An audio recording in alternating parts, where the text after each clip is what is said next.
Sudah? Oke, yang penting sudah. Kan mau begitu, Pak Ketua. Jadi yang penting kan, oh sudah, oke. Ah, Kalau dia bilang sesudah, so kelar itu. Pak Saprin Saipi, iya, lengkapnya apa? iya. Salam dulu ya. Sobat salam kan Oh, tadi. salam tadi. Ya, Oke, SE salam. atau SIP? Assalamualaikum warahmatullahi wabarakatuh. Ah, Jadi, saya pernah kuliah di Sekolah Tinggi Ilmu Ekonomi. ah, Jadi, apa namanya, menyandang gelar sarjana ekonomi. ya. Jadi, Saprin Saipi iya, SE, betul. sarjana ekonomi. Sampai taman pernah tak salah waktu bangun-bangun sahur. Iya, CE dia bilang. Dia bilang CE. Padahal SE. SE, iya, iya, iya. Yang lebih parah ME. Jadi Nah. ME. Nah, asli ini Pak Saprin. Oh iya, iya, Ya iya, asli. iya, iya. Pak Saprin Saipi. Sekarang Ketua Percasi, ya. Iya. Ketua Percasi Provinsi Gorontalo. Periode 2000 apa namanya 2019 sampai 2024. 2023. baru 2019 sampai 2023 karena masa periode kepengurusan Percasi itu 4 tahun. Di 2019 kita melakukan musyawarah, kemudian SK itu keluar tahun 2020. Jadi kalau sesuai dengan SK, periode kita sampai 2024.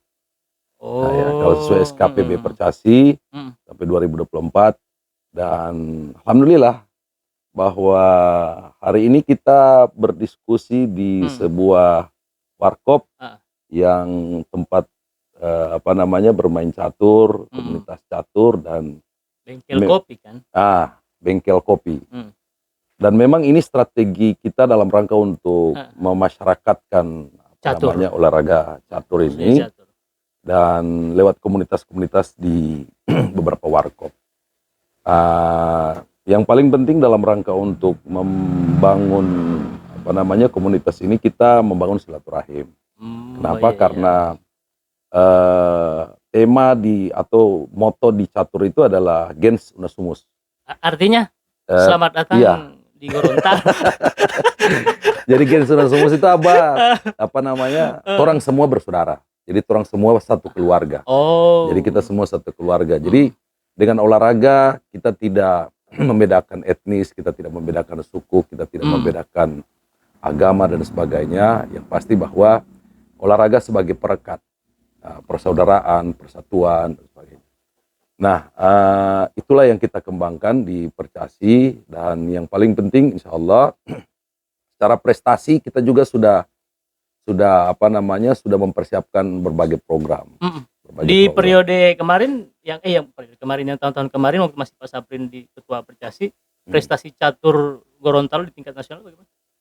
Iya, kalau kita di tingkat nasional, di tingkat junior. Di tingkat junior kita sudah banyak berbicara di tingkat nasional. Ada beberapa pecatur junior kita yang sudah bahkan sampai pernah meraih medali emas. Siapa itu Pak? O2SN, Taufik Eda. Taufik. Iya, Taufik Eda.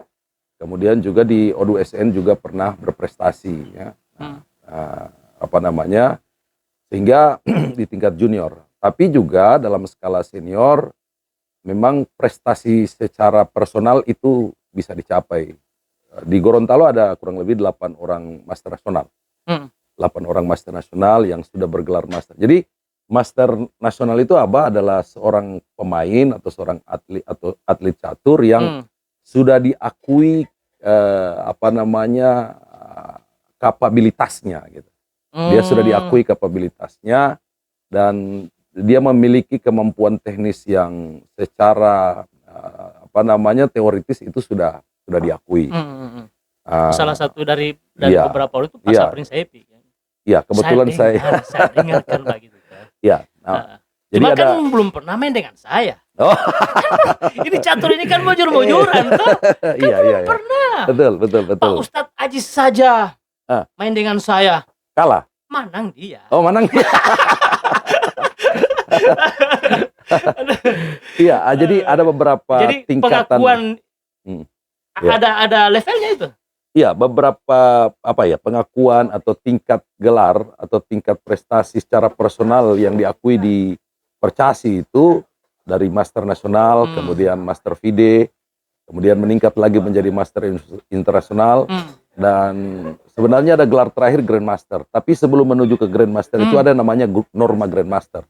Dan itu ada beberapa kualifikasi yang harus dimiliki oleh seorang atlet, oleh seorang pemain. Dan biasanya itu didapatkan dalam sebuah turnamen besar. Turnamen yang skala nasional bahkan sampai skala internasional. Jadi kalau Master Nasional itu diraih di sebuah turnamen yang saat ini memang ada beberapa momen turnamen, tapi sekarang sudah dibatasi hanya kejurnas. Hanya kejurnas saja. Jadi seorang untuk ingin meraih gelar Master Nasional itu harus ikut kejurnas. Kejurnas, dan dia meraih poin kualifikasi tertentu.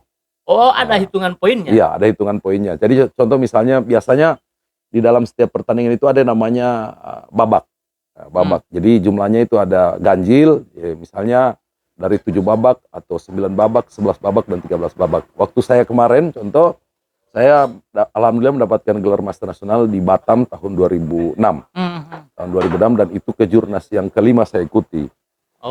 Kejurnas yang kelima, dan susah itu Iya? Susah dari itu karena mau menunggai lo menunggai takut kuat ngambil atau seluruh Indonesia itu kan. Memang so kualitasnya kapabilitasnya lo luar biasa. Saya dapat gelar dari berapa peserta waktu itu? Dari waktu kemarin kita di Batam itu kurang lebih hampir sekitar 900-an, hampir 1.900 peserta lebih. Dan itu bisa lolos semua tuh? Iya, jadi dari itu cara menghitungnya dari 13 babak, Abah harus mencapai kurang lebih 8,5 poin. Aturan waktu tahun 2006 lalu itu.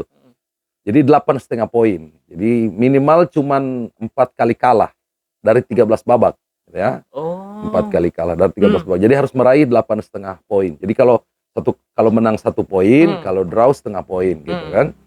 Nah, harus 8,5 poin. Nah, aturan terbaru sekarang itu dari 13 babak itu harus mencapai 9 poin. Bahkan ada penuh, harus 9 poin penuh, dan itu berat sekali. Kemarin justru aturannya juga sudah semakin dibatasi. Setiap provinsi hanya bisa memiliki kuota atau bisa mengirimkan atlet kurang lebih cuma 5 orang. Dibatasi? Iya, 5 orang. Itu artinya bahwa setiap provinsi harus melakukan seleksi. Iya. Orang-orang yang dikirim di kejurnas itu orang-orang yang qualified, orang-orang yang memang punya, selektif betul. Jadi sangat selektif, sangat tingkat kompetisinya sangat kuat sekali. Sehingga insya Allah, tapi seluruh upaya itu bisa terbuka peluang bagi Gorontalo untuk menambah atlet untuk bisa mendapatkan gelar Master. Itu insya Allah. Jadi itu yang kita coba lakukan di. Ini baru Master. Luar biasa. Master Chef. Terima kasih Pak Amir. Ini baru Master. Ini baru Master. Ketua BK. Ketua BK. Klub BK. Klub BK. Klub BK catur. Luar biasa. Anggota paling banyak. Iya, di klub-klub itu juga ada tingkatan-tingkatannya kalau di Percasi itu Pak Amir. Jadi ada kualifikasi klub. Pak Amir di sebelah.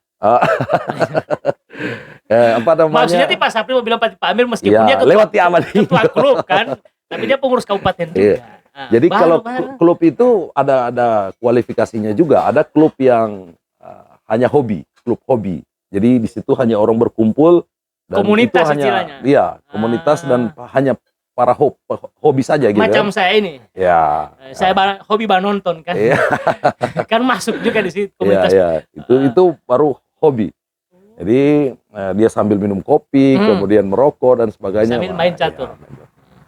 Ada klub yang tingkatannya sudah semakin tinggi, namanya klub prestasi. Ya. Klub prestasi di situ selain bermain catur tapi belajar. Jadi mereka belajar karena di catur itu bisa dibayangkan ya. Catur ini dari tahun 1600-an, 1500-an bahkan itu sudah ada pertandingan-pertandingan di seluruh dunia. Luar biasa dari tahun 1500 sampai tahun 2002, dari 2022 hari ini, dari sekian di seluruh dunia itu tidak ada partai yang sama sebangun. Maksudnya sama sebangun? Dalam artian bahwa tidak ada bangunan yang dimainkan sama? Iya, yang sama. Itu artinya bahwa pasti beda berarti? Iya. hitungan catur itu unlimited. Hitungan catur itu, kemungkinan catur itu unlimited. Memang kalau saya memang menyenangi catur itu dengan filsafatnya, Mbak. Filsafat catur. Jadi unlimited dan kompleksitasnya. Jadi sebenarnya kalau orang ingin mau belajar kehidupan yang ini, belajar catur sebenarnya. Mau belajar kehidupan yang yang sangat mendasar, di sana ada filosofi di catur itu. Ya, contoh misalnya pion. Pion apa? Pion ini kan katakanlah kalau dari dari berbagai pasukan yang ada di catur itu, pion itu adalah makhluk terkecil. Ada jumlahnya ada 8 buah, putih 8 buah kemudian. Nah, pion ini sifatnya dia melangkah 1 langkah dan tidak boleh 2 langkah. Iya. Tidak boleh ada yang 4 langkah boleh. Air ada yang 4 langkah boleh. Kecuali itu masih di area kita. Itu di wilayah, wilayah sendiri. Iya, wilayah sendiri. Tapi kalau sudah di area musuh, dia hanya hanya 1 langkah, 1 langkah. Yang kedua, sifat pion itu sering ikhlas dia berkorban untuk kepentingan yang lebih besar. Ikhlas maksudnya? Ikhlas dia berkorban. Filosofi pion ini? Iya, filosofi pion ini adalah ikhlas dia berkorban. Mau dikorbankan demi nama kepentingan. baik Demi kepentingan yang, demi kepentingan si luper ini atau si kuda ini. Kepentingan yang lebih besar. Jadi kalau misalnya di rating kan, pion ini poinnya 0,5. Iya.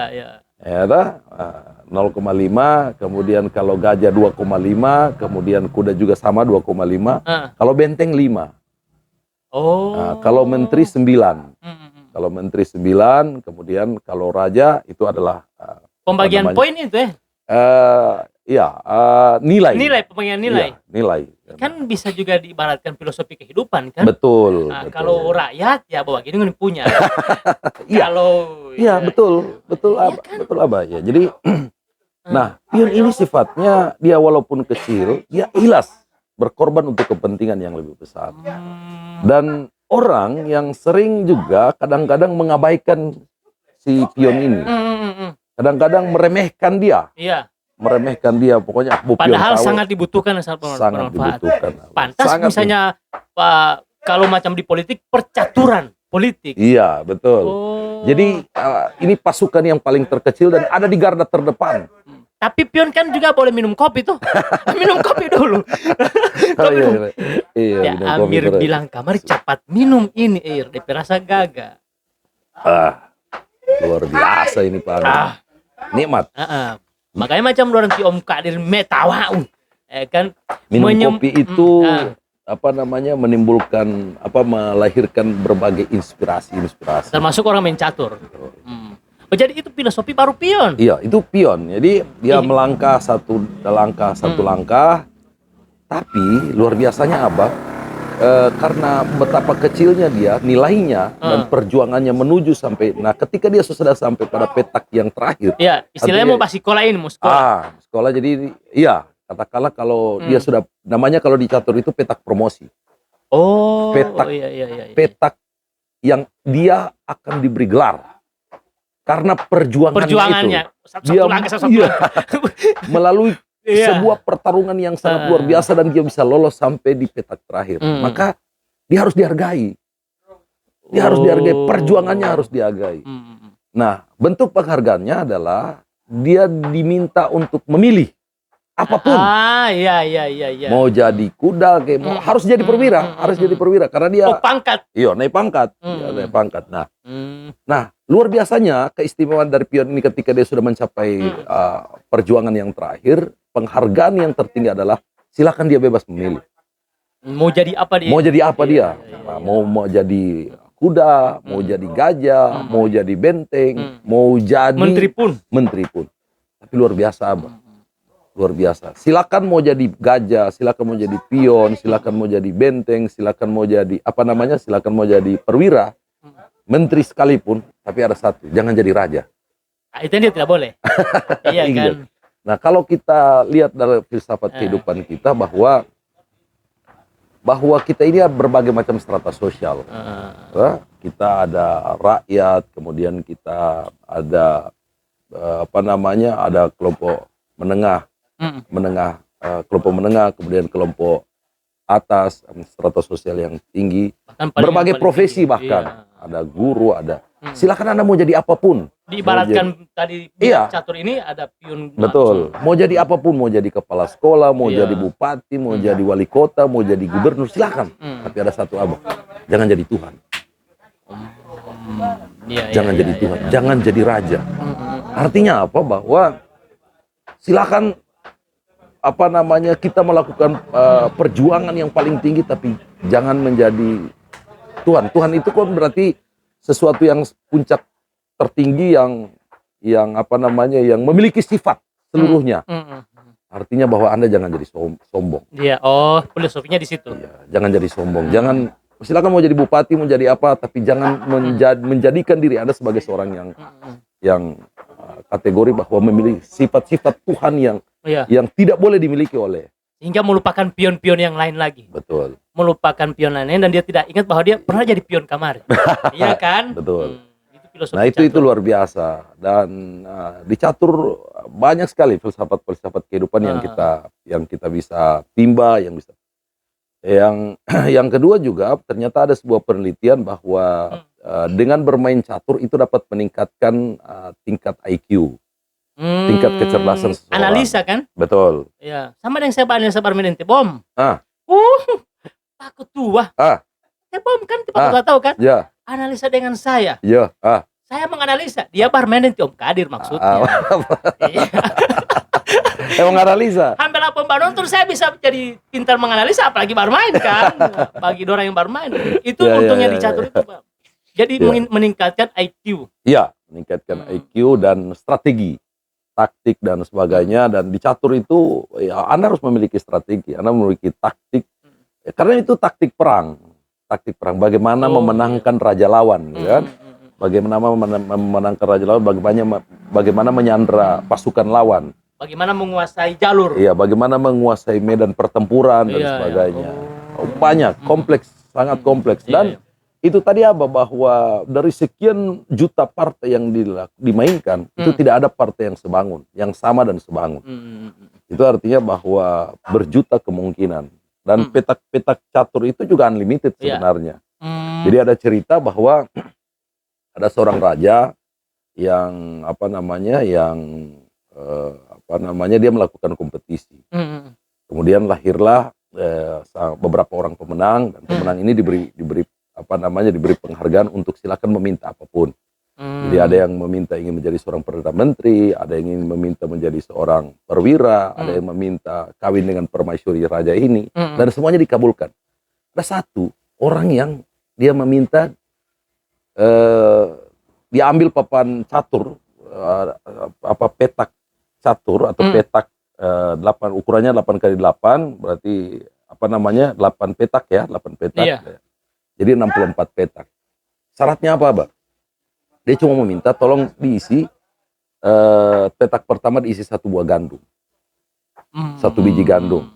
Petak kedua itu harus 2 kali lipat dari gandum yang pertama, petak pertama. Kemudian petak ketiga harus 2 kali lipat dari gandum yang kedua. Nah terus dan diisi terus. Apa yang terjadi apa? Setelah dihitung, itu baru baris ke-6, seluruh gandum milik kerajaan itu sudah habis. Dan tidak bisa membayar permintaan daripada... Iya. Dibandingkan dengan permintaan orang-orang lain tadi. Iya. Jadi seluruh gandum milik kerajaan itu sudah habis. Sesederhana itu. Sesederhana. Tapi justru tidak mampu Artinya bahwa hitungan petak catur sangat unlimited. Tak terhingga gitu kan. Tak terhingga. Sehingga nilai kehidupan yang kita dapatkan, yang kita bisa timba dari catur, bahwa betapa kompleksitas masalah ini, maka kita butuh kesabaran, kita butuh ketelitian, kita butuh keseriusan, kita butuh fokus, kita butuh yang namanya konsentrasi. Iya, untuk memenangkan sebuah pertarungan di kehidupan ini. Nah, itu kalau seputar catur apa? Iya, terakhir di seputar catur Pak Ketua. Iya. Target di Ketua di periode yang di pengurusan ini apa? Oh ya. Target besarnya. Iya, jadi kita pengurus Percasi Provinsi Gorontalo sekarang ini sedang menggalakkan pembinaan prestasi khususnya junior. Jadi hari ini kita sedang mempersiapkan tim PON PON itu apa nanti 2024. Ponti. Jadi donggo 3 tahun ini PON ini 2022 berarti lagi ada 2 tahun. Yang pakai bola ini yang barmain dengan PON. Pekan Olahraga Nasional apa? saya kira Ponti. Oh. Jadi khusus catur persiapan junior. Ah, iya. Pekan Olahraga Nasional. Itu baru lagi 2024, kemudian praponnya 2023. Tapi luar biasanya apa bahwa daerah-daerah besar seperti Jawa Barat itu sekarang sedang melakukan persiapan dan melakukan TC. Nah, Gorontalo? Nah, kebiasaan kita dulu Gorontalo bahwa kita nanti sudah mau dekat-dekat turnamen, mau dekat prapon, mau dekat PON, itu baru latihan. Belum seleksi. Baru mempersiapkan. Baru melatihan. Ya. Belum TC. Maka kultur itu kita rubah. Jadi program kita rubah. Kita sekarang sudah melakukan TC khusus mempersiapkan tim junior. Yang orientasinya 2 tahun ke depan, rata-rata mereka di kelas 2 SMP dan kelas 1 SMA. Artinya kalau tahun 2024 mereka sudah pada kelas 2 SMA, bahkan sudah pada kelas 3 SMA atau sudah. Iya, itu sudah lulus. diseleksi. Jadi masih umur produktif berprestasi. Berarti sampai orang itu boleh Pak Ketua. Kita Pak Ketua tidak tahu saya Ketua Kecamatan. Wih, luar biasa. Iya kan? Oh iya betul. Yang kemarin dilantik luar biasa. Itu Gara-gara saya jaga kasih kalah yang lain itu saya jadi ketua. Iya kan? Teh Amir saja, Amir yang punya ini tampak hampir kalah. Hampir kalah. Saya nyaris menang. Hampir kalah itu mau kalah. Hampir menang itu mau kalah. Minimal kan hampir ada menangnya kan. Kan tapi kan hari ini kalah, besok belum tentu lagi kalah, dia mau kalah lagi. Belum tentu menang lagi. Tapi bagian saya mensupport itu saja. Iya, kita pengurus ini kita dalam rangka untuk jadi seorang pengurus mungkin kita bukan lagi umur berprestasi, umur produktif untuk berprestasi. Sehingga orientasi kita adalah pembinaan junior. Nah, kemarin kita melakukan pertandingan liga catur. Liga catur ini kan adalah bisa turnamen kejuaraan, tapi kok ada liga? Kalau liga ini yang sifatnya periodik. Itu yang Tika Uyun kalah itu. Yang liga itu. Di liga itu. itu. Kalah Tika Uyun. Nah, kemarin kita mulai dengan liga catur dan mempersyaratkan, kemarin liga catur beregu mempersyaratkan dalam satu regu harus ada 1 orang junior. Wajib. Oh iya, karena pembinaan. Iya, dalam rangka untuk pembinaan. Sehingga setiap tim itu harus mencari junior. Iya. Dan banyak sekali junior hari ini dan berlomba-lomba untuk melakukan setiap regu melakukan pembinaan untuk junior. Nah, liga catur ini dimaksudkan dalam rangka untuk itu tadi melakukan pembinaan junior, dan liga ini akan berkelanjutan. Betul. Saya pernah dengar begini kemarin itu sempat ada dinamika yang terjadi. Nah, kalau itu apa? Itu liga itu, iya kan. Mau nginep pokok? Itu dulu, karena so dinamika ini kan, iya kan. Gak ada tiam. Jadi kemarin sempat ada tapi alhamdulillah dinamika itu sudah selesai. Iya. Antara liga, kejuaraan dan sebagainya. Jadi itu maksud liga itu akan digelar lagi Pak Ketua? Iya, jadi wajar lah kalau dalam catur itu berbagai dinamika karena memang kita harus diperhadapkan dalam setiap persoalan kalau di catur. Iya. Setiap langkah Amir itu masalah itu. Masalah ulah ya kan? Masalah ulah ya. Iya. Nah, artinya biasalah kalau dinamika, apalagi dinamika berorganisasi itu biasa, bahkan dalam rangka untuk menyehatkan organisasi. Nah, kembali ke liga, bahwa liga ini kita lakukan berkelanjutan. Artinya apa, Di? Jadi kalau kita bikin Liga 1 tentu ada keluar juara regu liga. Iya, betul. Juara yang regu yang keluar sebagai juara Liga 1. Kemudian ketika kita buat Liga 2, yang juara Liga 1 ini itu tidak boleh ikut di Liga 2. Karena dia sebagai juara. Sudah jatuh istilahnya. Ya, dia akan dihargai.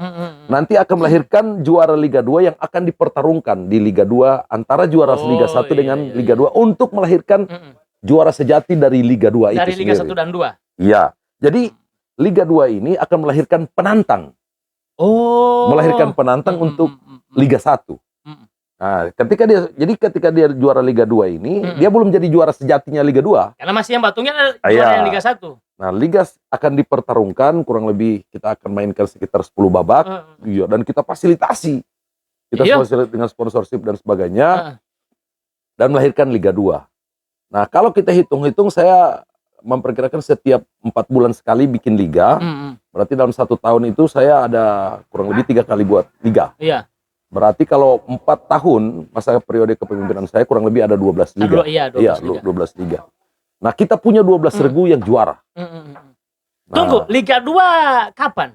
Liga 2 insya Allah Berarti 4 bulan kita akan, kita kan kemarin kita lakukan di bulan November ya. November. Ya, kita boleh. Iya. November, Desember, Januari. Nah, insya Allah. Februari berarti. Desember kemarin. Desember. Ya, Desember, Januari, Februari. Maret lagi. Maret insya Allah kita bikin Liga 2. Di situ saya. Oh, tetap ya, Abah? Kan Liga 1 saya tidak sempat ikut. Harus mempersiapkan diri, Abah. Saya belum ketua kan. Jadi begini, Abah. Di catur itu, kalau orang mau melangkah untuk menjadi seorang yang berprestasi, maka orang harus melengkapi diri. Karena di catur itu ada yang namanya, ini legaga ini, Abah. Jadi pecatur itu ada tiga karakter. Ada karakter yang positioning. Karakter positioning itu adalah gaya mainnya positioning. Dia cenderung mengatur posisi. Jadi cenderung mengatur posisi. Kemudian ada yang defensif, Bertahan. Iya, dia bertahan. Nah, kemudian ada kategori ketiga ada ofensif. Dia penyerang. Nah, penyerang. Dan ketiga-tiganya ini adalah karakter yang yang harus dimiliki oleh seorang pemain. Artinya bahwa setiap atlet itu cenderung menonjolkan salah satu karakter yang ada. Iya. Dan para juara dunia atau para grandmaster di tingkat dunia itu ada rata-rata yang ada pemain positioning. Pemain positioning itu contoh misalnya Magnus Carlsen, juara dunia sekarang itu pemain positioning. Kemudian siapa namanya yang penantang juara dunia kemarin, Ian Neponiachi, itu pemain positioning. Nah, ada yang ofensif penyerang. Ada ofensif penyerang seperti Daniil Dubov. Ada yang defense itu Kasparov juga pemain positioning. Ada yang defense Anatoly Karpov. Artinya bahwa karakter ini dapat dilihat dari kehidupannya. Iya. Contoh misalnya saya, atau katakanlah seorang yang kelihatan dia rapi, pakai dasi, kemudian lebih banyak dia mengatur diri, itu sudah pasti dia karakternya positioning. Oh, iya. Tapi ada yang pakaiannya aut-autan, topi dia tarik ke belakang, kemudian kadang-kadang kancing baju dia buka kancing, atau di pertandingan kemudian kadang pakai kaos, dan itu sudah pasti dia pemain penyerang, ofensif itu. Jadi bisa dibaca itu. Bisa dibaca karakternya. Nah, di Abah kalau menjadi seorang atlet, misalnya mau menghadapi Liga 2. atau Liga 2 itu, saya menghadapi lawan. Ya, Abah harus tahu dulu karakter pemain di Abah ini, karakter lawan di Abah apa. Jadi misalnya kalau dia pemain positioning, maka di Abah harus bermain ofensif. Oh, begitu. Tidak boleh bermain positioning. Abah lihat ya Abah. Itu. Jadi ada strateginya. Jadi harus tahu karakter bermain lawan kita. Jadi di situ ya. Kalau begitu, menghadapi Liga 2 saya sama Iko Lemkari. Oh iya. Malu. Iya kan? Karakter itu. Ya. Apa dulu? Karate itu Iya. Oh iya. Kalau model Ustaz Ajis Ali. Modelnya apa? Model positioning beliau. Saya sudah tahu. Kalau Pak Ustadz Ajis Ali position campur sari. Iya. Iya, karena beliau adalah figur panutan saya. Iya. Figur panutan saya, dan tentu kalau di catur dia mau saya adalah panutan beliau, itu pasti. Iya. Tapi ini dua panutan saya ini belum tentu dengan saya. Oh gitu ya? Iya. Karena waktu nanti Abah belum pernah bermain, nanti Abah pasti tidak mau. Makanya saya tidak pernah kalian pasang. Karena saya belum pernah main kan. Yang lain kan pasang suka sekala. Saya tidak pernah kalah. Iya. Karena belum pernah main. Dan saya tidak akan pernah main. Ya. Saya khawatir Pak Saprin, Pak Ketua. Saya khawatir saya dipermalukan. Oh gitu? Di situ lagi. Di situ juga salah satu sifat yang kita harus latih. Kita harus asah bahwa takut kalah. Tidak boleh begitu. Iya, takut kalah itu coba dalam kehidupan keseharian, takut gagal. Oh iya, takut, iya betul. Takut tidak berhasil, mengkhawatirkan atau negatif thinking lah apa semua. Itu kan kita harus besar. Kita itu kan dalam bisnis itu kita harus hindari.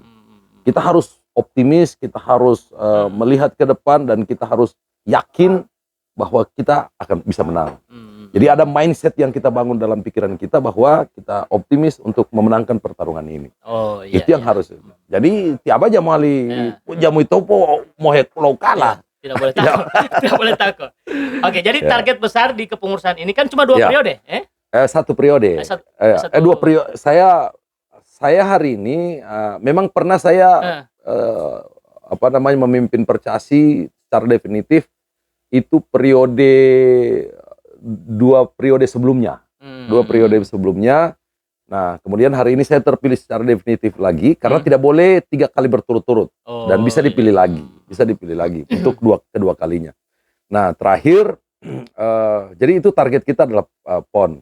Kemudian alhamdulillah KONI provinsi hari ini itu sedang mempersiapkan tuan rumah PON Gorontalo. Oh iya betul. Tahun 2028. 2 daerah. Iya, 2 daerah. Nah, tuan rumah PON Gorontalo itu kerjasama Gorontalo sama Sulteng. Iya. Nah, artinya apa? Percasi sudah harus mempersiapkan diri. Betul. Jadi kalau tahun 2024 kita targetnya, kalau kemarin kita nggak lolos PON kita hanya sampai tingkat prapon, kemudian kita nggak lolos PON. Nah, 2024 kita harus target lolos PON. Apalagi tuan rumah kan? 2028 kita harus target medali emas. Maka target kita jangka panjang itu medali emas PON. Iya. Itu satu. Oke. Yang kedua adalah apa upaya kita untuk menuju ke sana. Nah, insya Allah tahun 2023 itu kita berupaya untuk agar ada kejurnas di Gorontalo, kejurnas catur. Itu juga target pengurus Percasi provinsi hari ini. Itu rencana kapan? Tahun 2023, berarti tahun depan. Nah, insya Allah pada bulan ini itu tanggal 25 Februari kita akan melakukan musyawarah nasional. Nah, di sanalah momentum untuk kita mengusulkan agar Gorontalo siap sebagai tuan rumah. Dan kalau Gorontalo tuan rumah, maka itu artinya bahwa itu sebagai warning bagi kita para atlet untuk mempersiapkan diri. Iya. Karena di sanalah momentum untuk kita mendapatkan gelar, momentum kita untuk mendapatkan prestasi yang tertinggi di catur ini. Pak Ketua, ini catur ini kan beda dengan olahraga lain. Betul. Yang mungkin digeluti oleh begitu masyarakat banyak. Betul. Ya. Tapi catur itu olahraga masyarakat ya. Iya. Kalau catur mungkin kalau saya melihat hari ini ya tidak mungkin terbatas orang yang main catur. Nah, kendalanya di apa sebenarnya? Kalau saya di Limboto justru menerapkan fun game-nya, lebih ke sosialisasinya Pak. Mungkin juga ini bagian dari bagaimana menarik minat daripada masyarakat. Iya, jadi ini bahwa kendala kita dari sisi organisasi ya, dari sisi organisasi adalah kita sekarang hari ini melakukan konsolidasi, penguatan kelembagaan. Jadi seluruh infrastruktur catur termasuk kelembagaan kita harus siapkan dan kita kuatkan. Ada terbangunnya kerjasama dan sinkronisasi program antara pengurus Percasi provinsi, pengurus Percasi kabupaten kota, kecamatan, kemudian provinsi dan pusat itu sinkron dalam rangka untuk satu target, itu PON itu sendiri. Itu satu. Yang kedua adalah memang rata-rata kalau kita lihat atlet berprestasi di Indonesia itu keluaran output sekolah catur. Mereka belajar catur berdasarkan kurikulum, berdasarkan secara metodologi yang baik dan benar. Jadi bermain itu Abah tidak membuat kuat Abah. Biar ti Abah mau bermain sampai pagi, tidak mau kuat-kuat ti Abah. Oh, begitu. Karena kita harus tahu apa-apa ilmu yang kita harus memiliki ilmu bermain catur. Nah, ilmu bermain catur itu ada 3. Pertama opening. Kemudian opening itu adalah pembukaan Abah. Opening game, kemudian middle game, dan ending game. Nah, kalau opening game itu ada teori-teori caturnya dan banyak buku-buku referensi yang ada. Dan sekarang mudah didapatkan lewat internet dan sebagainya. Nah, itu opening game. Itu tiap harus miliki, banyak sekali variasi pembukaan yang harus. Saya selalu di muka raja itu. Iya. Nah, itu juga karakter. Itu karakter. Oh, masuk karakter. Ya, Pak Ketua, kalau Percasi Limboto lewat BOM itu mungkin ada, karena kalau BOM itu dia di bidang pembinaan junior. Rencana membuat ini lewat ini saya sampaikan Iya. Sanggar Catur. Wah, itu luar biasa. Sanggar Catur. Itu sangat luar Dan biasa. sekarang sudah jalan sebenarnya, cuma belum launching. Iya. Sudah ada. Hanya Sanggar Catur yang saya sarankan kalau boleh tidak jadikan hanya untuk tempat bermain doang, tapi untuk di sana ada belajar, termasuk itu tadi. Nah, kalau kita melihat evaluasi kemampuan personal setiap atlet catur khususnya Gorontalo, kita kekurangannya di pertama pengetahuan tentang opening game. Iya, opening game, kemudian jam bertanding. Jam bertanding skala regional maupun skala nasional itu juga kita kurang kalau dibanding daerah-daerah lain. Itu juga kurang. Maka hari ini kita coba programkan itu untuk dalam rangka apa? Dalam rangka untuk meningkatkan intensitas itu. Jadi Sanggar Catur itu lebih bagusnya, ya saya sudah dengar Sanggar Catur yang dibina oleh saudara Bambang Katili ini, oleh BOM ini. Di sana dia pakai papan praga, kemudian menggunakan referensi MCO atau modern chess opening, kemudian di sana melatih anak-anak dan lebih belajar ke middle game kan, ending game-nya. Itu luar biasa. Sehingga pelan-pelan teknik bermain catur kita mulai bangun dari anak-anak. Dari junior dari junior. Karena memang dalam rangka kolaborasi program itu dari provinsi kabupaten. Nah, jadi kelemahan-kelemahan ini itu kita mulai benahi dan sekarang juga ada salah satu yang kita coba bangun pelan-pelan bahwa olahraga catur ini kita akan geser ke arah lebih dalam kerangka, dan alhamdulillah ini akan sinkron dengan program pemerintah pusat, Pak Zainuddin Amali sebagai Menpora, bahwa olahraga akan diarahkan ke industri. Kalau sudah ke industri, maka olahraga bukan lagi sebagai sebagai sesuatu yang sekunder, tapi yang primer yang dapat bisa menghasilkan penghidupan. Betul. Menghasilkan penghidupan. Jadi coba lihat bola kaki sebagai industri, itu sekarang menjadi sumber penghasilan. Kalau di desain olahraga DBON, desain besar olahraga nasional, itu ada 2 cabang olahraga yang diarahkan ke industri, yakni bola kaki, sepak bola, dan volleyball. Satu lagi basket, ya. Nah, kemudian yang selebihnya itu ke arah prestasi olimpiade. Nah, artinya apa? Bahwa pelan-pelan bahwa kita ingin menyadarkan kepada masyarakat, kepada orang tua bahwa olahraga catur itu juga bisa menghasilkan sebagai sumber penghasilan, dijadikan sebagai sumber penghasilan. Karena ada sebuah stigma yang berkembang di masyarakat bahwa catur itu hanya menghabiskan waktu. Iya. Duduk-duduk menghabiskan waktu, kadang waktu sholat dilanggar. Maka ini kita harus benahi. Jadi sebenarnya dengan olahraga, untuk bermain catur secara sehat itu Abah harus sehat secara fisik dulu. Secara jiwa dulu. Anu ti Abah misalnya lo 5 itu atau bele, atau ikut pertandingan pasti ti Abah kalah. Jadi tidak konsentrasi. Pasti ti Abah kalah. Maka konsentrasi. Jadi harus sehat secara psikis, harus sehat secara fisik, baru kita bisa secara stabil untuk bermain catur. Nah, kadang-kadang stigma itu tadi, stigma atau kebiasaan buruk yang sering kita lakukan di setiap sanggar catur, apakah di warkop dan sebagainya, mainnya sampai pagi sehingga tidak ukur waktu, kemudian besok bangun siang dan sebagainya. Dan saya pernah mengalami hal itu. Oke, Pak Ketua, saya melihat filosofi tadi perjuangan dari seorang pion, ya. Betul. Sama dengan perjuangan Pak Saprin Seifi, bagaikan filosofi seorang pion, dia beranjak dari satu langkah demi langkah dan akhirnya hari ini menjadi ketua KPID. Wah. Ini karena berangkat dari filosofi caturnya, iya kan? Nah, prosesnya bagaimana Pak Ketua? Kan mau panggil ketua terus ini karena ketua catur, ketua KPID sekarang. Dari pendaftaran ini proses sampai hari ini jadi ketua Komisi Penyiaran Indonesia Daerah Gorontalo. Iya, kalau mau berbicara tentang pribadi saya, apa artinya seorang Saprin? Iya. Ini seorang anak bangsa yang ingin berbuat yang terbaik lah, berkontribusi positif buat daerah kita. Alhamdulillah, kalau melihat langkah hidup saya hanya orang dari desa, Abah. Ya, hanya orang dari desa, lahir. Sebenarnya kita harus bicara di awal ini. Yang sering gagal istilahnya. Iya. Tapi biar dulu gagal itu proses ini dulu yang di KPID dulu ini. Oh ya. Dari berapa pendaftar itu?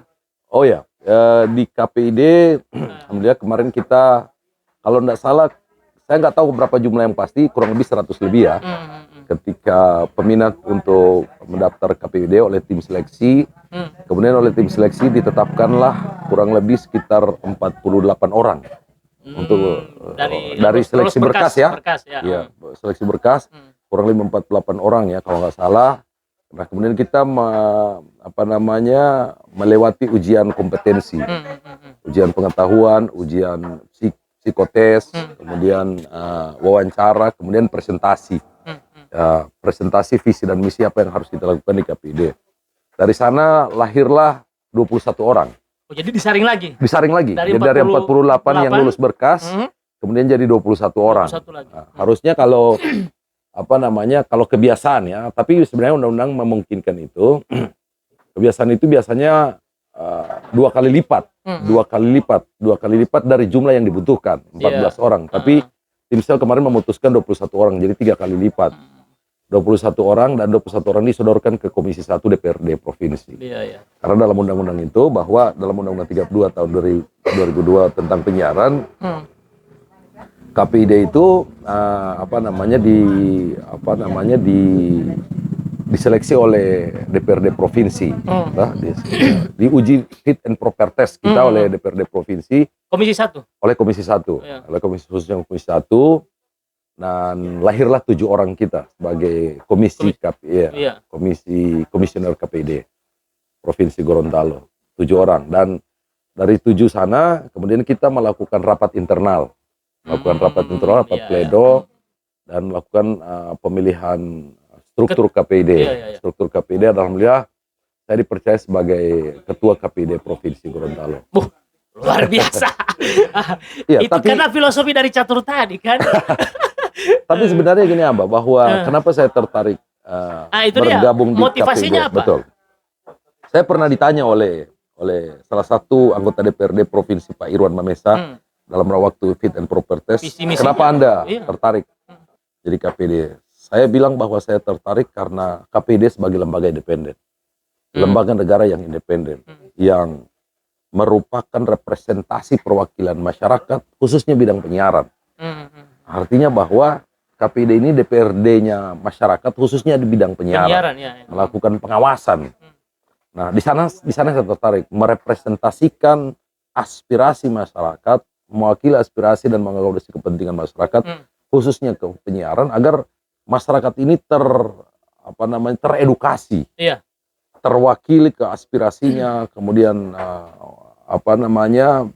terbackup kepentingannya dalam rangka untuk, kan sekarang ini konten-konten siaran kita, kalau kita lihat banyak sekali yang cenderung ya dalam tanda petik itu kurang bermanfaat dari sisi edukasi. Maka disinilah KPID itu ada di 2 kutub Abah. Di satu kutub adalah masyarakat, di kutub yang lain adalah pemerintah, atau dalam hal ini bukan lembaga penyiaran. Lembaga penyiaran, kemudian kutub yang lain adalah pemerintah itu sendiri. Nah, kita berada di tengah antara lembaga penyiaran sebagai industri penyiaran yang memiliki kepentingan bisnis, menjadikan penyiaran sebagai industri bisnis, yang bagaimana juga kepentingan publik, kepentingan masyarakat terwakili dan mendapatkan informasi-informasi penyiaran yang bisa mencerdaskan masyarakat, bisa bermanfaat buat masyarakat. Disitulah rule itu kita jaga. Karena media sangat berpengaruh sekali. Media itu dapat mempengaruhi perilaku dan karakter dengan informasi yang disiarkan itu, dan mempengaruhi perilaku dan karakter masyarakat kita sebagai bangsa. Maka oleh karena itu kita jaga. Sehingga di KPID itu ada namanya program pedoman perilaku penyiaran dan standar program siaran yang disebut dengan P3SPS. pedoman Iya, perilaku iya, iya. penyiaran dan standar program siaran. Nah, rule ini yang harus kita jaga. Jadi pedoman ini harus dipatuhi oleh lembaga-lembaga penyiaran, dan hari ini kita memiliki empat lembaga penyiaran, yakni lembaga penyiaran publik dalam hal ini TVRI dan RRI, lembaga penyiaran swasta, kemudian lembaga penyiaran komunitas, dan lembaga penyiaran berlangganan. Nah, TV kabel. iya, termasuk TV kabel. Nah, jadi dan tahun ini kita sekarang berada di era digitalisasi, migrasi digitalisasi. Betul. Dan insya Allah Poliama juga sudah akan masuk era digitalisasi ya. Poliama mulai masuk ke situ. Iya. Nah, tugas kita KPID selain melakukan pengawasan juga bagaimana mengawal masyarakat juga untuk meliterasi dirinya. Sehingga mereka juga bisa selektif dalam memilih siaran-siaran konten-konten yang bermanfaat. Siaran-siaran yang bermanfaat buat buat pendidikan. Karena ada siaran yang dalam bentuk informasi, ada yang hiburan, ada yang sifatnya pendidikan. Kayak lawak. Iya. Macam saya punya TVRI, Solo, lawak kan. Iya, hiburan. Hiburan. Itu kategori hiburan Oh, apa? kategori hiburan itu. Para kololo itu. Ya, hiburan. Untuk mengisi. Mengisi. Kopi dulu, kopi. Iya, Mengisi ini biasa. kopi dulu. Iya, iya. So gagal ini cerita. Jadi di situ KPID, sehingga dari sana betapa pentingnya tugas KPID, sehingga disitulah saya tertarik untuk mencoba untuk mengabdikan diri, insya Allah bisa mewakili, walaupun kalau dari pertarungan politik kemarin saya banyak 2 kali gagal di pileg. Biarlah tidak jadi DPR, jadi DPR-nya penyiaran gitu ya. Ya. Mau kasih bayar dulu. Oh iya. Oke. Terus. Jadi apa sekarang kan sudah jadi ketua? Iya. Ketua KPID. Minimal kan ada susunan programnya. Iya. Utama dari seorang Saprin Saifi. Jadi hari ini Abak, hari ini alhamdulillah kita sejak diputuskan oleh DPR kurang lebih baru 3 minggu lalu ya. Iya, 3 minggu yang lalu. Dan kita belum dilantik. Oh, belum dilantik? Iya, kita belum dilantik. Karena sekarang ini masih sedang mengupayakan SK kita, SK yang akan ditandatangani oleh gubernur sebagai representasi, sebagai perwakilan presiden. Karena kalau KPU pusat itu di SK-kan oleh presiden. Oh. Jadi kita setara dengan lembaga negara. Kemudian lembaga negara lainnya maksudnya. Nah, kemudian diupayakan SK sekarang, sementara diupayakan, dan insya Allah pelantikan kita kalau bisa dipercepat, alhamdulillah paling 2 minggu kedua Februari. Minggu kedua Februari insya Allah. Itu nah, satu periode berapa tahun? 3 tahun Abah. Oh, 3 tahun. Iya, 3 tahun. Jadi kita 2022 sampai 2022 sampai 2025.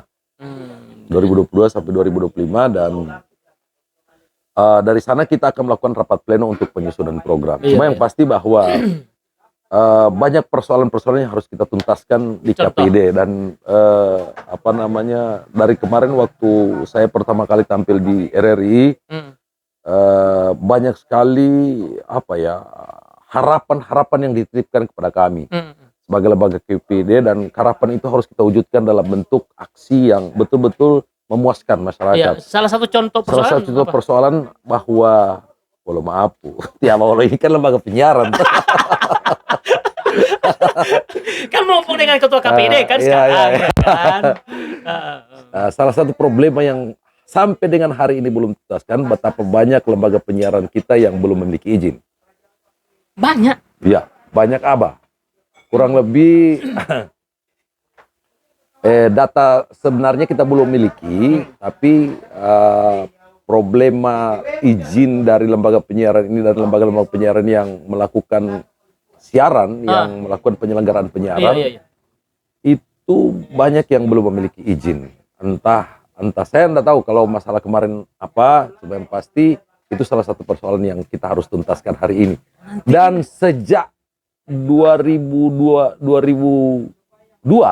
KPID ini dibentuk, ya, persoalan izin penyiaran itu oleh lembaga penyiaran itu tidak tuntas-tuntas Sampai hari ini. sampai hari ini. Baru hari ini saya tahu ternyata banyak media yang tidak memiliki Iya. izin. Itu apa ya? Kita coba menukik sampai ke bawah apa persoalannya. Ternyata banyak sekali Iya, kepentingan-kepentingan yang bermain di sana. Kemudian juga banyak pejabat-pejabat kita yang memiliki media. Media, ya. Yang memiliki apakah itu radio, apakah itu televisi. Dan di sana kepentingan itu bermain, Abah. Sehingga ada salah satu anggota DPR juga yang menanyakan kepada saya, beranikah Anda, di situ. ada Di sini. beranikah Anda bertindak tegas terhadap media-media yang nakal yang itu dimiliki oleh seorang pejabat? Saya bilang kalau itu terbukti, hari ini saya bertindak tegas untuk itu, apa? Jaminan. Iya, dan itu kita harus buktikan dalam sebagai wujud komitmen, dan itu juga salah satu visi saya, cita-cita saya untuk masuk di lembaga ini. Artinya masalahnya sudah Pak Saprin sudah Kita ketahui. Istilahnya bahasa Inggrisnya solia dari luar ini sebenarnya Iya. ini. Yang kedua juga kita sekarang itu KPI sedang gencar-gencarnya dengan mengembangkan literasi media. Nah, Ada contoh? literasi media bahwa bagaimana masyarakat itu diedukasi, Iya. masyarakat itu dididik, masyarakat itu dicerdaskan dengan program-program siaran agar mereka bisa meliterasi dirinya untuk bisa memilih konten-konten siaran yang bisa bermanfaat buat pendidikan, ya, bermanfaat buat pendidikan. Lalu mereka mencerdaskan kehidupan anak bangsa kita. Tapi kan ada dilema juga Pak Saprin. Iya. Satu sisi konten-konten yang misalnya mengedukasi. Iya. Tapi di sisi lain konten-konten yang juga menarik. Memadukan dua ini, Pak. Nah, itu ada konten yang tidak bermanfaat, tapi pemirsanya cukup banyak. Iya, justru menarik. Nah, ada konten-konten yang sangat bermanfaat dan tapi tidak menarik. Maka disinilah kita harus mengedukasi itu. Kita harus membina masyarakat, kita harus tahu artinya bahwa sebenarnya termasuk media medianya itu, juga. Iya, media itu kan berlaku hukum pasar. Iya. Artinya bahwa kalau masyarakat semakin cerdas, kemudian dia lebih cerdas, semakin pintar untuk memilih dan memilah siaran-siaran mana yang bermanfaat, maka tentu siaran-siaran yang tidak bermanfaat tadi itu akan kurang pemirsanya. Maka ketika siaran-siaran kurang pemirsanya akan hilang begitu saja. Nah, yang tersisa adalah siaran-siaran yang lebih edukatif, lebih mendidik. Iya, sekarang kan begini Pak Ketua. Masyarakat kan diperhadapkan kepada pilihan. Iya. Tetapi justru sekarang kan terserah gue masyarakat memilih kan. Nah, tekanan terhadap medianya membuat konten yang harusnya bermanfaat tapi menarik. Iya. Tidak membiarkan media yang membuat program yang justru tidak bermanfaat. Maka media itu KPID di mana posisinya? Iya. KPID itu dalam rangka untuk pengawasan di dua kutub tadi itu. Baik media maupun sisi masyarakat dalam rangka untuk pembinaan pencerdasan masyarakat itu sendiri. Nah, di standar program siaran itu sudah diatur semuanya bahwa siaran itu harus memiliki nilai-nilai dalam nilai-nilai karakter bangsa, nilai-nilai keagamaan, nilai religius dan sebagainya. Itu dalam rangka untuk memperkuat kesatuan negara kesatuan Republik Indonesia. Itu sudah diatur standar program siaran. Nah, tapi pasar kan ujungnya pasar. Nah, itu tadi apalagi media hiburan. Kemarin contoh yang isu menghangat di tingkat nasional itu kartun. Betul. SpongeBob itu ya. Ya, kartun. Kemudian memang kelihatannya bahwa kalau kita tidak wasi secara benar, banyak sekali media-media yang konten-konten yang mengandung unsur kekerasan.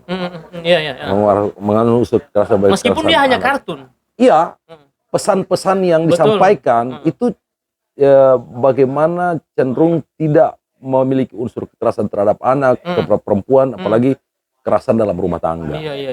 Nah, maka kita mencoba untuk membangun kerjasama dengan media dalam rangka untuk mencerdaskan itu juga, menyadarkan agar media bagaimana bisa menyaring. Nah, tapi sebenarnya kalau kita melihat bahwa kalau khusus media, apalagi bicara tentang lembaga penyiaran publik radio, sebenarnya kan produksi yang dijadikan produksi siaran itu kan ada proses yang panjang. Iya. Lahir menjadi sebuah produksi siaran Betul. itu kan dari proses yang panjang kan. Betul, betul. Dari menciptakan Apa yang mau dibuat. kemudian diedit, Iya, betul. masuk di ruang editing dan sebagainya. Mana yang layak mau ditayangkan. Iya. Ya. Kemudian Butuh banyak sensornya kan.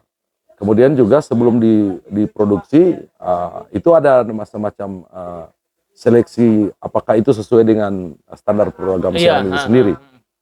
Saya tidak terlalu khawatir dengan dengan lembaga penyiaran apalagi RRI, TVRI dan sebagainya. Saya nggak terlalu khawatir. Cuma hari ini yang kita coba khawatir itu dan sekarang menjadi isu kita secara nasional, konten-konten yang di luar pengawasan kita, yang di luar wewenang kita, sebagai internet. Nah, itu kan juga sekarang podcast, kemudian banyak yang YouTube, kemudian yang maksudnya podcast di YouTube ya. Yang belum masuk di wewenang dari KPI. Dari KPID itu sendiri. Maka itu sekarang coba dipikirkan bahwa kita mencoba untuk mendorong ada sebuah entah apakah itu lembaga ataukah katakan institusi yang dibentuk itu sendiri atau mungkin juga KPID yang diperluas wewenangnya. Tapi kan pernah muncul mengawasi itu. Iya, pernah muncul. Tapi karena dinilai membunuh kreativitas dari para kreator. Iya, membatasi kreativitasnya pada kreator. Iya, disitulah titik kritisnya, Abah. Disitulah titik kritisnya bahwa kreator konten itu sendiri bagaimana dia juga bertanggung jawab dalam mendidik anak bangsa kita. Jadi ke situ arahnya sebenarnya. Iya, bagaimana bertanggung jawab untuk membangun peradaban negeri ini untuk betul-betul bahwa bagaimana konten yang dilahirkan dapat membentuk sebuah jati diri anak bangsa kita menjadi sebuah anak bangsa yang cinta akan negeri, cinta akan nilai-nilai yang ada yang terinternalisasi di dalam dirinya. Silakan berkreasi, kreatif, tetapi justru bagaimana menjaga nilai-nilai itu sendiri, nilai baik apakah nilai agama, nilai sosial, nilai budaya kita. Contoh kayak podcast ini kan, ini kan betul. konten YouTube juga. Iya, konten YouTube dan insya Allah kalau itu disepakati dan sekarang sudah menjadi diskursus nasional, mudah-mudahan kita tidak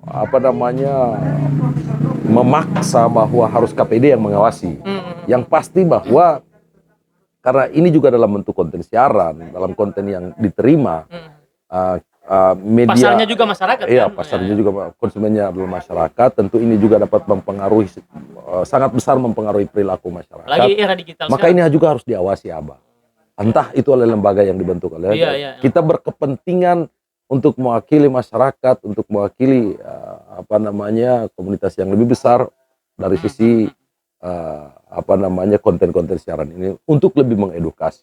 Artinya tidak membatasi. Iya. Tetapi mengarahkan. Betul. Silakan kreatif. Oh iya. Dengan menarik dengan Iya, sebuah media kalau tidak kreatif apapun. Iya. Tetapi harus bisa, poinnya adalah bisa mendidik, mengedukasi masyarakat. Iya, jadi media bahkan kalau tidak kreatif itu justru tidak akan semakin laku di pasaran gitu kan.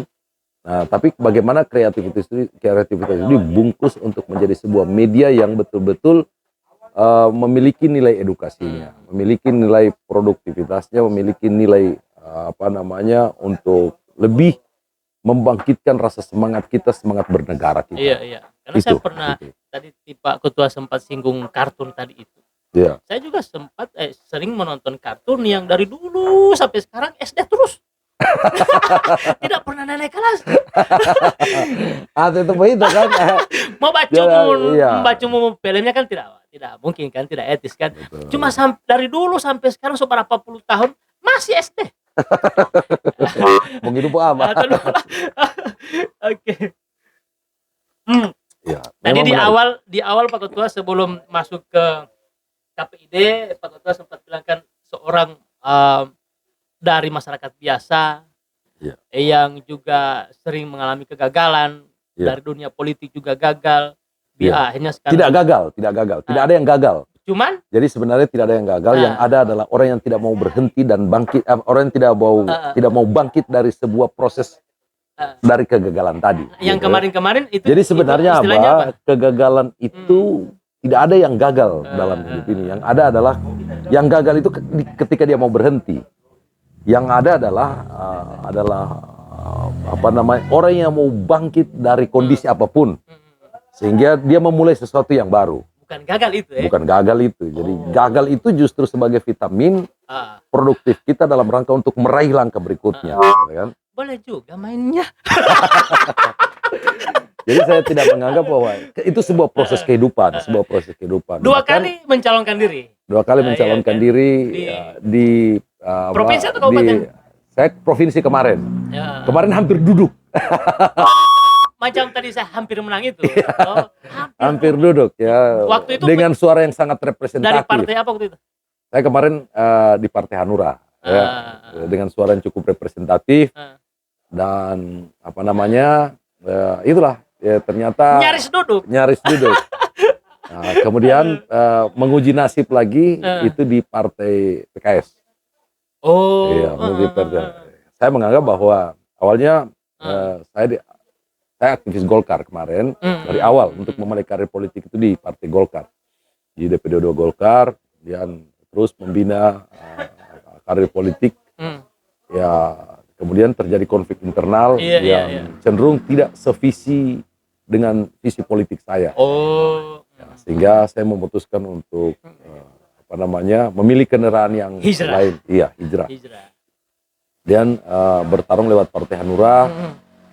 Juga terjadi konflik internal, tapi itu politik terjadi di pusat. Kalau kemarin di lokal, iya, terjadi di pusat. Sehingga ya itulah. Saya belajar dari seorang seorang tokoh besar politisi di Gorontalo, seorang Pak Adan Nabea, bahwa nilai politik yang harus Anda jaga dari sebuah kehidupan politik adalah konsistensi dan komitmen. Tapi kan Anda tidak konsisten. Konsistensi dalam artian bahwa konsistensi terhadap visi. Bukan pindah-pindah partai itu tidak masuk di konsistensi. Kalau pindah partai itu kan hanya sebuah mencari sebuah lembaga yang tepat dengan visi yang kita miliki. Iya. Kan seperti itu toh. Jadi lembaga konsistensinya di apa? Konsistensinya terhadap visi yang kita bangun. Komitmen yang kita bangun dari niat awal kita. Yang kita bangun dari awal. Itu satu. Termasuk bicara tentang loyalitas kita terhadap sebuah struktur yang kita miliki, begitu kan. Nah, oleh karena itu ya kemarin di Hanura terjadi konflik sampai kita berakhir dan ya hijrah dari situ. Di partai politik kan ada kalah menangnya, kan? Dinamika kan, Iya, bicara dinamika. Sehingga akhirnya sampai pada titik terakhir memang di setiap politik itu ada momentum politiknya. Maka kita menemukan momentum politik yang baru. Dan saya memilih PKS sebagai tempat berlabuh saya. Yang baru-baru ini? Iya. Dan alhamdulillah nyaris duduk. Oh, sama dengan teman saya Pak Ketua, Pak Sapri. Itu yang Pam Ali. Iya. Oh iya. Iya kan, Pak. Temannya Pak Sapri terus tuh. Oh iya, Ustaz. Dia 3 kali malah. Habis Quran lagi.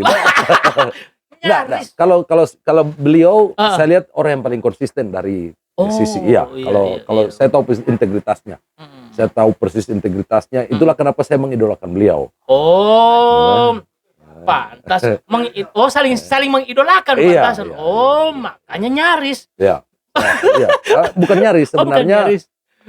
Beliau mencoba untuk membangun sebuah kultur politik yang bagaimana menjadi seorang anggota DPRD tanpa harus ada proses politik yang tidak benar gitu. Oh, begitu ya. Dia kan lahir. Dia mencoba itu, cuma cenderung kondisi politik masyarakat kita masih cenderung pragmatis abah. Kondisi. Masih ada tuh di sini dia ini, masih ada tuh, ada baru bicara. Insya Allah dia ada dan saya yakin dia tetap konsisten dengan. Bukan si Pak Yus Ali itu. Oh iya. Biar tidak jadi fitnah kan. Iya.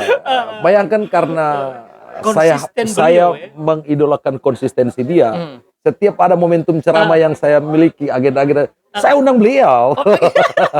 Oke. Nah, jadi ini bukan kegagalan.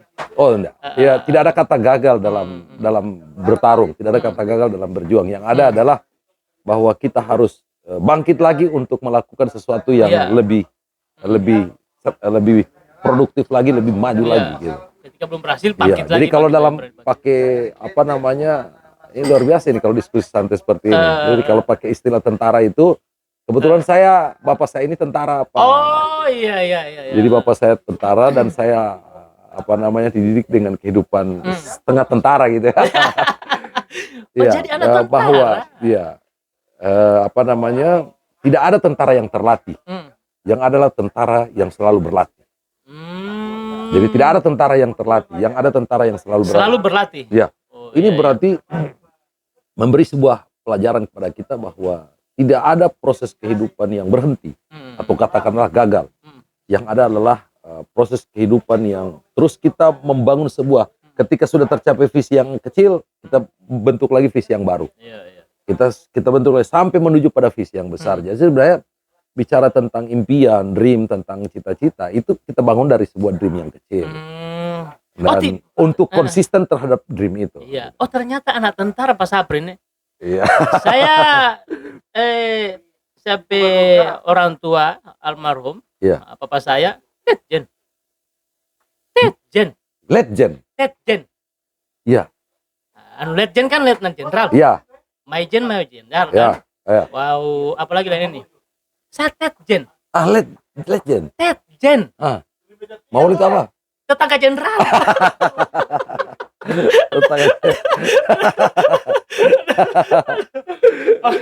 Jadi proses Iya. di politik itu, ya. Iya.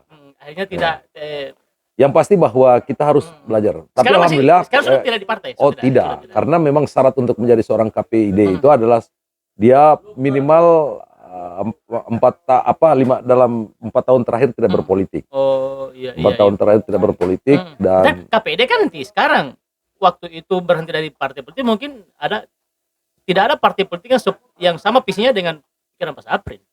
Bagaimana? Tidak ada partai politik yang visi misinya sama dengan Pak Saprin, mungkin itu alasan berhenti. Bukan sama Abah, tapi apa namanya, kesesuaian dalam visi perjuangan. Dan Pak Saprin tidak menemukan visi itu. Perjuangan hidup. Bukan tidak menemukan. Kita menemukan itu, tapi ketika dalam proses pelajaran sebuah ada praktek-praktek atau katakanlah tidak sesuai dengan visi kita, dan itu praktek itu cenderung menjadi sebuah kultur partai politik itu sendiri, maka saya adalah orang yang konsisten terhadap itu dan saya harus berhenti dari itu alasan berhenti dari partai dan sampai hari ini sudah tidak berpartai lagi. Bukan tidak berpartai, mungkin ada momentumnya, ada satu waktu bahwa saya menganggap bahwa politik itu adalah sebuah perjuangan untuk membangun sebuah kekuasaan. Kekuasaan dalam artian positif, ya, kekuasaan dalam artian positif. Dan jadi gini Abah, kalau bicara politik, wah sebenarnya ini bicara mengulang kembali ini sebenarnya. Saya sudah memang itu kan biografinya kan podcast itu. Jadi ada seorang apa namanya, kakek dan cucunya sedang jalan di tepi pantai. Iya. Kemudian di tepi pantai itu banyak sekali bintang-bintang laut yang berserakan. Kemudian cucu ini bertanya, kakek, bagaimana cara menyelamatkan bintang-bintang laut ini yang berserakan di pinggir pantai? Iya, di pasir istilahnya. Iya, maka kakek ini sambil berjalan mengambil satu, kemudian dilempar ke laut, diselamatkan, satu lagi dilempar ke laut. Biar cuman inilah kehidupan, biar hanya sejumlah inilah yang kita dapat selamatkan dari kehidupan yang tersisa ini. Oh, ya. Itu kalau bicara tentang kehidupan yang sifatnya konvensional. Tapi dengan politik, maka kita akan melahirkan sebuah kekuasaan untuk melahirkan sebuah kebijakan. Maka caranya adalah kita harus berada di kekuasaan untuk melahirkan kebijakan dan menyelamatkan bintang laut. Artinya kebijakan politik mempengaruhi sebuah keputusan politik dan keputusan negeri ini. Maka dengan kekuasaanlah kita dapat membangun sebuah keputusan yang bermaslahat untuk bangsa dan negara, bermaslahat buat agama. Maka kita harus berada di kekuasaan seperti itu. Nah, tapi sebenarnya medan kehidupan kita beragam. Nah, bisa berkontribusi dimanapun, ada yang bisa berprofesi sebagai guru, ada bisa politisi, dan itu medannya berbeda-beda. Tentu kontribusinya pada bagaimana membangun negeri ini, negeri yang betul-betul sesuai cita-cita Baidatun Tabatun. Jadi itu ya. Artinya kan Tapi berarti politik itu bukan pilihan. Iya kan? Politik itu adalah pilihan. Apa namanya? Politisi adalah sebagai pilihan. Oh, politisi sebagai pilihan. Ya, politisi adalah sebagai pilihan. Dan itu adalah pilihan kita masing-masing. Pilihan kita. Hari ini karena mungkin momentumnya apa namanya? Saya berpikir bahwa kesempatan apa namanya? Berkiprah berbuat sesuatu yang terbaik lewat lembaga yang hari ini saya masuki, menurut saya adalah memiliki momentum yang paling kuat dalam rangka untuk pada masa jangka pendek kehidupan saya hari ini. Sehingga mungkin satu waktu kita akan ditakdirkan kembali untuk bertarung di politik. Tapi hari ini yang inilah pilihan yang terbaik yang hari ini saya miliki, dan itu masih seide dengan apa yang visi hidup saya yang saya bangun. Pak Saprin anak sekarang berapa? Istri? Alhamdulillah istri bos satu. Istri hanya satu, insya Allah tetap satu. Dan apa namanya anak 3, alhamdulillah sekarang sudah kuliah di Presiden University. Wow, di mana? Di Presiden University, Abah. Saya pernah di situ juga. Pernah di situ. Di situ. Maksudnya bukan di situ. Di situ itu maksudnya saya lain. Oh, di Presiden University. Iya, sebuah yang keberapa? Yang pertama. Yang pertama. Laki-laki. Iya. Sekarang semester 2 dan dia sekolah internasional di sana. Oh. Iya, boarding school, dan alhamdulillah dia lulus beasiswa di sana, Abah. Lulus beasiswa dengan jurusan IT entrepreneur. Iya, IT entrepreneur. Dan itu pilihan hidupnya lagi, gitu kan? Hidupnya. Karena mungkin ada pernah saya dengar kalimat begini, Pak Saprin. Iya. Anak itu harus lebih dari orang tuanya. Oh ya, itu wajib itu, dan itu sebagai tanggung jawab moral orang tua, kita sebagai orang tua untuk bagaimana menjadikan pendidikan anak kita melebihi apa yang kita miliki. Iya. Melebihi apa yang pendidikan kita. Dan kita ini kan produk daripada metode pendidikan Orde Baru kemarin.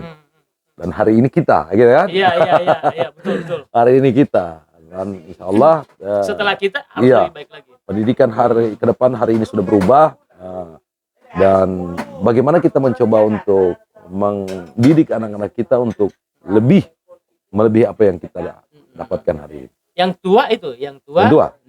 Terus yang berapa tadi anak? 3. Yang kedua nih? sekarang alhamdulillah di kelas 3 Madrasah Sanawiyah, dan yang terakhir juga kelas 1 Madrasah Sanawiyah. Sanawiyah? Iya. Saya dulu Sanawiyah. Sanawiyah juga. Bengawan Solo. Oh iya, sama. Oh, di situ. Di situ juga. Kakak senior alumni nanti.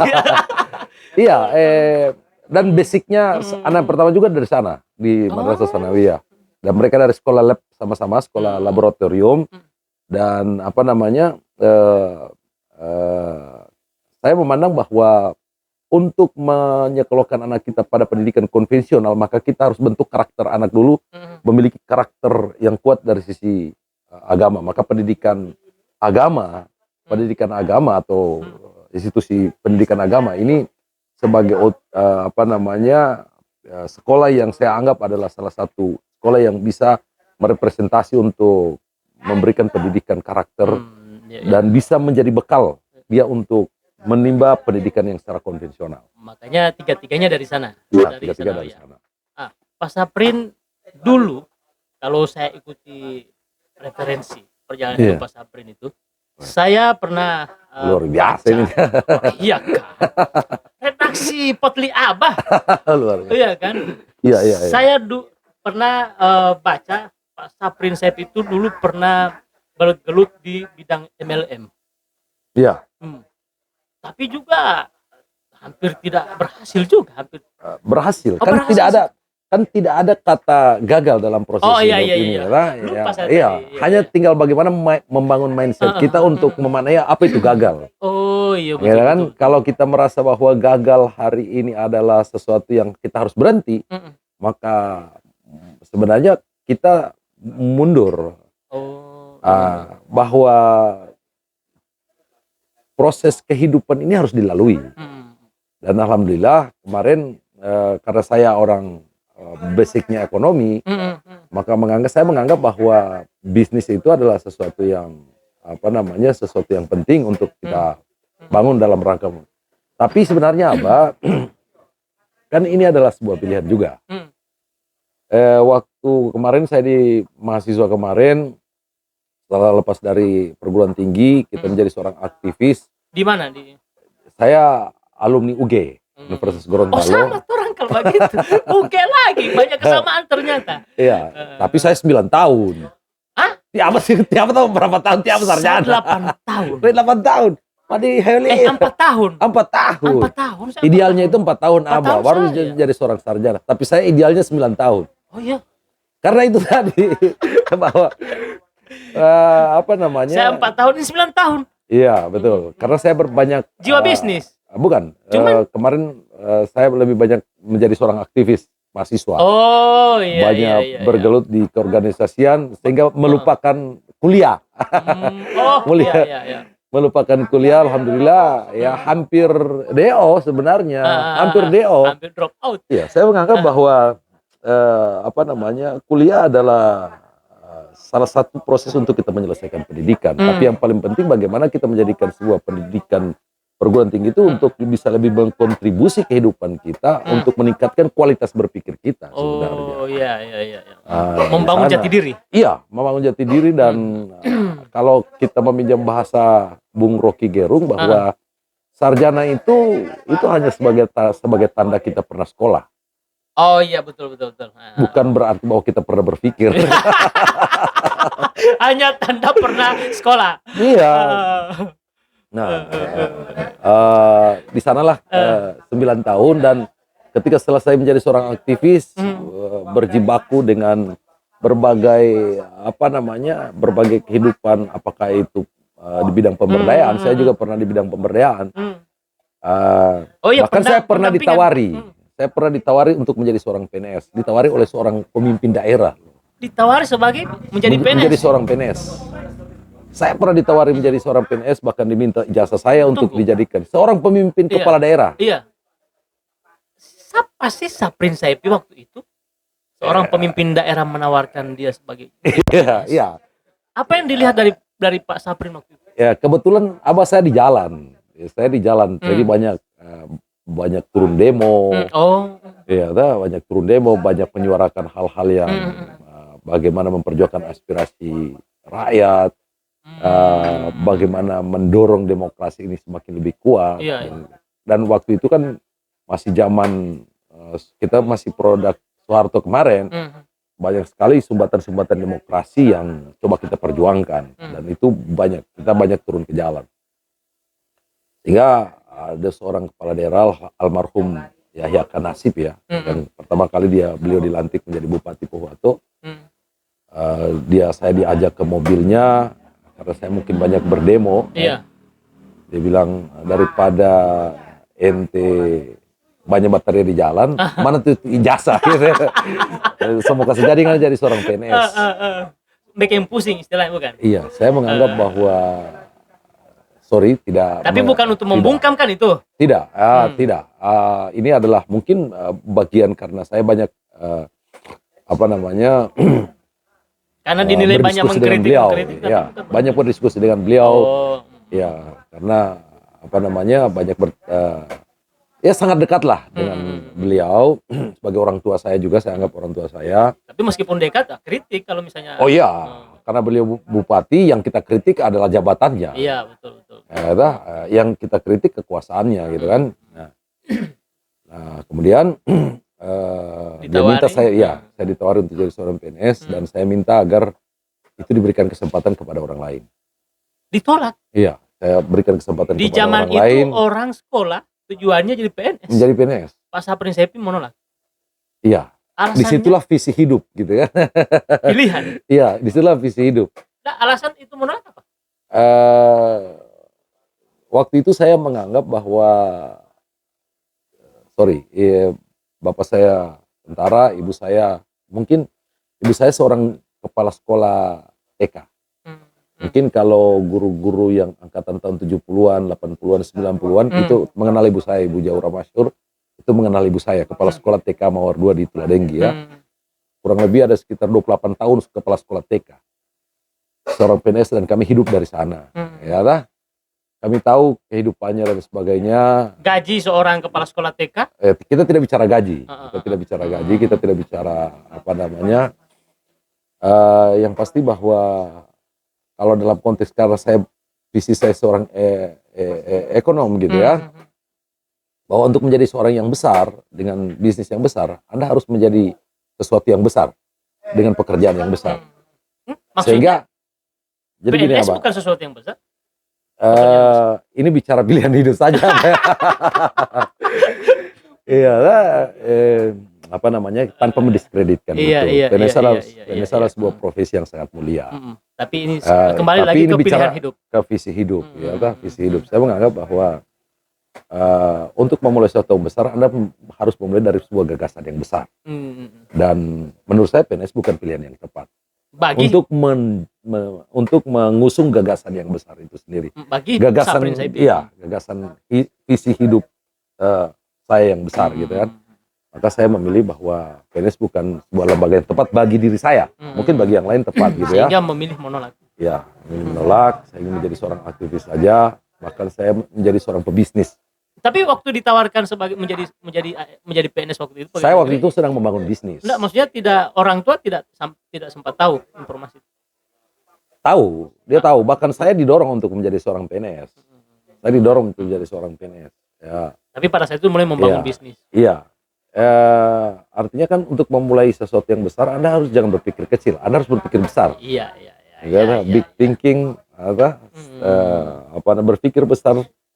Start small, mulai dari sesuatu yang dari kecil dan lakukan sekarang.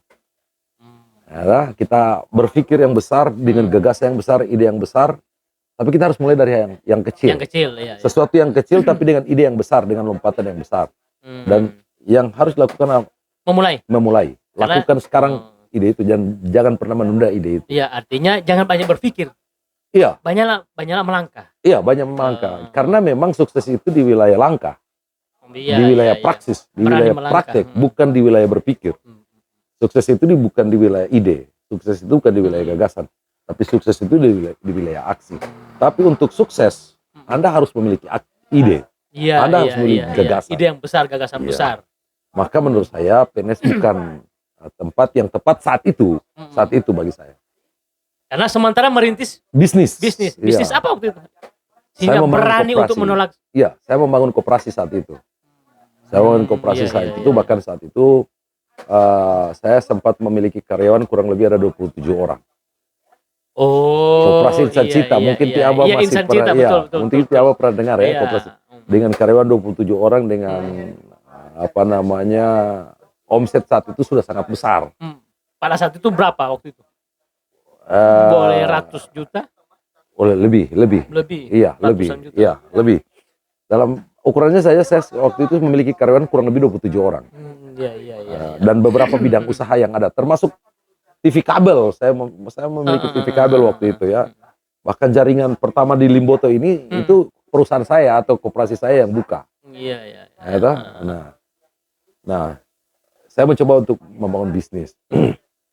Kemudian tadi Tiaba menyinggung sempat MLM. Saya menganggap bahwa bisnis multi level marketing adalah sebuah bisnis yang paling tepat untuk membangun sebuah aset yang besar. Aset yang besar karena dengan penjualan dengan multi level marketing itu hitungannya tak terhingga. Tak terhingga dan multi level. Kemudian di sana ada nilai edukasi juga. Saya tertarik dengan membangun edukasi lewat bisnis gitu kan. Tapi koperasi jalan. Koperasi jalan. Karyawan jalan dan sebagainya. Memang kemarin karena terus sempat juga saya berada di pemberdayaan. Kurang lebih sekitar 14 tahun berada di pemberdayaan. Pemberdayaan saya pilih sebagai proses untuk membangun diri saya dalam rangka untuk mengedukasi masyarakat. Bahkan jadi ketua kan? Iya. Ketua LPM. Iya, betul. Kabupaten ya, ya, LPM Kabupaten. Tapi saya pernah berada di program pemberdayaan PNPM masyarakat dan PNPM perkotaan, bahkan program penanggulangan kemiskinan, itu banyak terlibat di sana. Kurang lebih 14 tahun berada di pemberdayaan. Artinya jiwa itu lebih bagaimana bergelut dengan masyarakat. Betul, aktivisme. Dan alhamdulillah saat itu saya diapresiasi untuk berangkat ke luar negeri. Saat itu mengikuti pertukaran pemuda di Jepang. Di Jepang lewat pemberdayaan. Alhamdulillah banyak pelajaran yang saya dapatkan. Berarti tahu bahasa Jepang? Bos 1 bulan awat tomota. Cuma 1 bulan di Jepang, 1 bulan di Jepang melihat bagaimana kehidupan negeri Sakura di sana. Itu luar biasa, Abah. Luar biasa. Inspirasi lagi masuk. Iya, inspirasi. Wah, luar biasa. Kita kalau bicara tentang Jepang, sudah. Mereka adalah negara maju, kalau dibalik jauh kita tertinggal ya. Iya, luar biasa. Iya. Jadi itulah sekelumit kehidupan saya. Iya, makanya saya, nah intinya prinsip hidup Pak Saprin sebenarnya apa? Prinsip hidup saya yang pertama adalah kita harus membangun konsistensi diri kita. Kita harus memiliki visi kita. Visi kita dan visi kita itu harus kita pertahankan. Kita harus pertahankan. Perjuangan itu tidak pernah berada pada satu titik keberhasilan. Tapi perjuangan itu adalah sebuah proses untuk melakukan sesuatu yang baru. Jadi tidak ada sesuatu yang sukses, tapi yang ada adalah, jadi sukses itu bukan tujuan. Sukses itu adalah proses pencapaian, proses perjalanan untuk menuju pada sukses yang berikutnya. Hari ini saya berada di KPID. Mungkin cita-cita itu adalah cita-cita yang saya usung dalam hidup ini. Mungkin saya titipkan melalui perjuangan lewat KPID. Tapi pada satu titik tertentu, KPID menjadi sebuah lembaga untuk mencapai lompatan pada titik perjuangan berikutnya. Sehingga untuk mencapai hidup tadi, saya pernah berdiskusi dengan Pak Torik tentang kemiskinan. Pak Torik Bodanggu, Pak Wakil Bupati Bode Belangu. Gorontalo Utara. Mudah-mudahan beliau bisa hadir di podcast ini. Insya Allah, ya. Beliau mengatakan begini, bahwa dengan berbagai konsep penanggulangan kemiskinan yang tidak pernah terselesaikan dan sampai hari ini juga tidak pernah terselesaikan. Saya katakan pada waktu itu beliau masih aktivis. Iya. Saya bilang, Pak Kak Torik harus berada di kekuasaan. Kak Torik harus berada di kekuasaan, karena dengan kekuasaan Kak Torik akan melahirkan sebuah kebijakan untuk mencapai visi yang Kak Torik miliki dalam rangka untuk visi penanggulangan kemiskinan tadi. Jadi sepanjang kita berada di luar kekuasaan, sepanjang kita berada menjadi objek daripada kekuasaan, maka kita tidak dapat merubah kebijakan ini, kebijakan negara sesuai dengan visi yang kita ingin capai. Kalau tidak masuk di dalam kekuasaan itu. Tapi kan maka hari ini kekuasaan yang kita coba miliki, kita bangun untuk menjadi sesuatu yang memiliki kontribusi positif. Saya berada di sebuah kekuasaan yang kecil di KPID yang kita coba untuk gunakan untuk kemaslahatan masyarakat, agar masyarakat bisa memiliki dan memiliki haknya untuk mendapatkan siaran, untuk menerima informasi yang lebih positif dan produktif. Dan kekuasaan itu saya gunakan dalam rangka untuk itu. Kekuasaan itu saya gunakan juga dalam rangka untuk bagaimana membangun media sebagai mitra kita untuk bagaimana bersama-sama mendidik masyarakat. Jadi kekuasaan itu kita gunakan dalam rangka untuk lebih mempositifkan negeri ini, mempositifkan daerah ini. Melalui konten-konten siaran. Ya. Kedepan mungkin lompatan kita harus lebih besar lagi.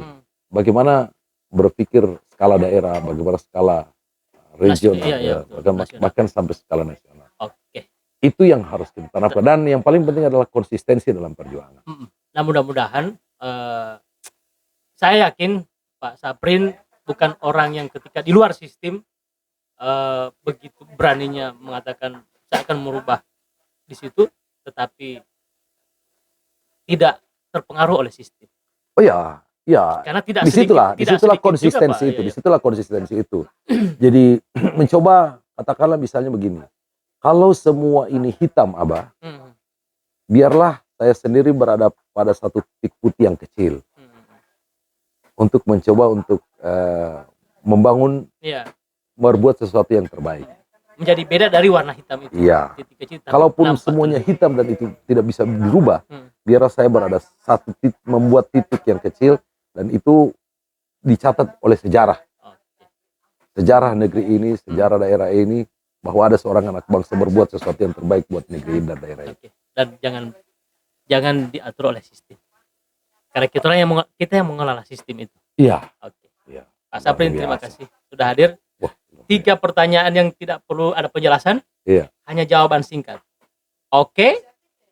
3 pertanyaan singkat 3 pertanyaan singkat, yang dijawab menurut Pak Saprin. singkat. Ya, saya tiga kata menurut Pak Saprin apa dan cepat, tidak perlu lama-lama. Iya. Tidak ada penjelasan. Ya, penjelasan. Oke. Iya. Pak Saprin catur. Kuis ini. Kuis Iya. ya. Kalau saya katakan ini apa? Oh, ini iya. apa? Oke. Catur, Harus berprestasi, KPID, harus mewakili masyarakat. keluarga. Keluarga harus tetap sampai dunia akhirat. Oke. Terima kasih Pak Saprin. Luar biasa. Ketua KPID Provinsi Gorontalo. Insya Allah, dan satu kalimat terakhir, bantu kami, dukung kami, kritik kami, dan dorong kami untuk berbuat sesuatu yang terbaik buat negeri ini dan daerah ini. Oke. Saprin Saifi, Sarjana Ekonomi. Terima kasih. Terima kasih Pak Saprin. Sukses luar biasa. Oke.